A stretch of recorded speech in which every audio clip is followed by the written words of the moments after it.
الرحمن الرحیم۔ السلام علیکم ورحمۃ اللہ وبرکاتہ۔ حضرت عبداللہ بن عباس رضی اللہ تعالی عنہما فرماتے ہیں کہ پیر کے دن کو آقائے نامدار تاجدار مدینہ صلی اللہ علیہ وسلم کی سیرت کے ساتھ ایک خاص مناسب اور خصوصیت ہے۔ وہ خصوصیت یہ ہے، سب سے پہلی پیر کے دن آپ صلی اللہ علیہ وسلم کی ولادت بسعادت ہوئی۔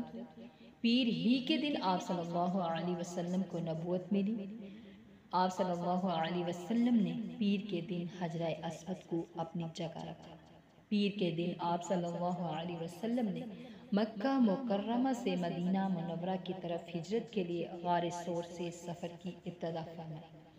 پیر کے دن آپ صلی اللہ علیہ وسلم مدینہ منورہ پہنچے۔ پیر ہی کے دن آپ صلی اللہ علیہ وسلم کی وفات کا سانحہ پیش آیا۔ پیر کے دن کو یہ 6 خصوصیات حاصل ہیں۔